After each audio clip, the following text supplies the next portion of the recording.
Recently, Nigeria's Vice President, Professor Yemi Osinbajo, decries the decline in the performance of the civil servants in the country. But on the flip side, some have said the condition of service presents a rather desperate situation where many of the public servants cries to the high heavens over what they call cruel remuneration. What is the plan to reform the civil service? Welcome to Question Time. I'm Benga Ashiru. You may also send us a comment on our various social media platforms showing on your screen so you can join in this conversation. Let's now look at the inside story of life in public service. According to the Remuneration Act, the minimum wage stands at 18,000 naira, while the Pension Act is another sad commentary from unpleasant backlogs of pension arrears to pension fraud. This situation shares a similar sentiment in some cases, and also some quarters which holds that the poor take-home of civil servants has compelled the service to embrace corruption as a means of survival. Meanwhile, the federal government has declared a zero tolerance to corruption, with the Economic and Financial Crimes Commission poised to prosecute super-rich civil servants. What happens to the reported 183 billion naira scam in the Niger Delta Ministry, with other ministries on the anti-corruption watch list? And a bit to set the record straight, Channels Television took our findings to the office of the head of service of the Federation. We met with the head of service of the Federation, Mr. Danladi Kifasi. It says the newly introduced capacity building program would change the condition of service for the better. Now, this interview is coming at the point where the permanent secretary are holding sway in this administration running the government. How would you adjudge the performance of your permanent secretaries? Personally, I will give them an excellent rating. Although the rest I will leave for members of the public to judge. Personally, I see that there is peace and tranquility in the nation. Things are running. There's improvement in power. The police is working. The armed forces are performing their duties.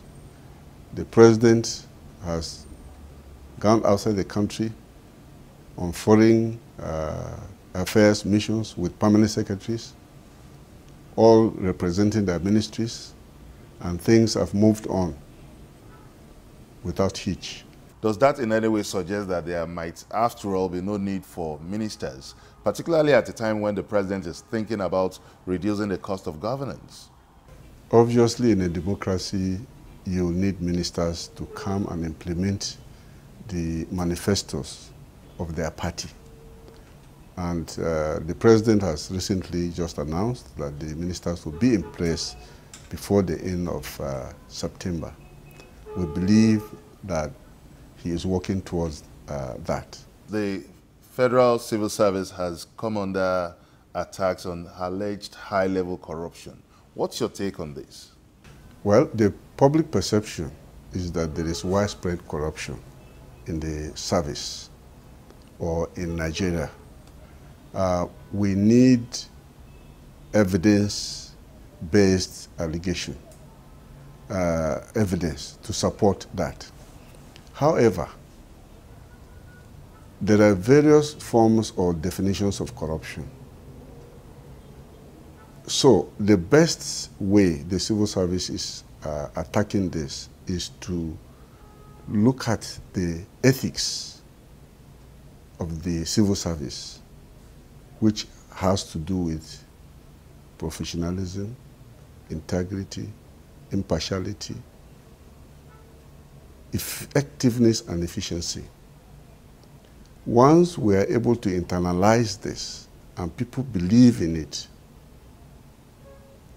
the ethos of the profession of the civil servant, to be a servant and not a master, and that we're here to serve, if we internalize that under our ethics and compliance system that we're bringing into play now, there will be no need for people to talk about corruption.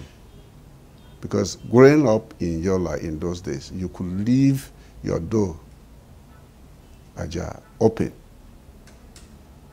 with money on the table, nobody will pick it. It's no longer that way now.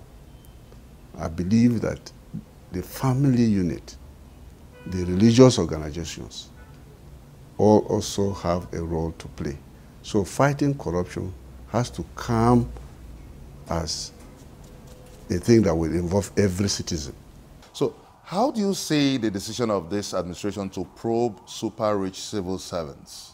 I don't know your definition of super rich civil servant. The president wants to rescue Nigeria. He has come to rescue Nigeria. I don't think he has specifically said he was coming to probe civil servants. If anybody has committed a crime and he's caught, he will face the law. He has emphasized the issue of rule of law. And I have no iota of doubt that if you breach the law, you know the consequences, and you have yourself to blame. So if there are so-called super rich permanent secretaries, and they are found to have committed some infractions against our laws, they will have no choice but to face the consequences of their action. People say the public service is poorly remunerated. Would you say this is a good reason for, or this is a justification for the practice of corruption? There's no doubt that the level of pay may influence some of us to be corrupt. But against that background, what would you say of people who are very, very wealthy and yet they are corrupt? Corrupt in the sense that if they don't take, they offer. So how do you explain that? So salary may not necessarily be the reason. We've heard of people who were, some taxi drivers who found millions of naira, sometimes dollars in their taxes. They returned it to law enforcement agencies, and they were able to trace the original owners who came to claim it. So you can say that the issue of corruption has to tie with character, issues of character.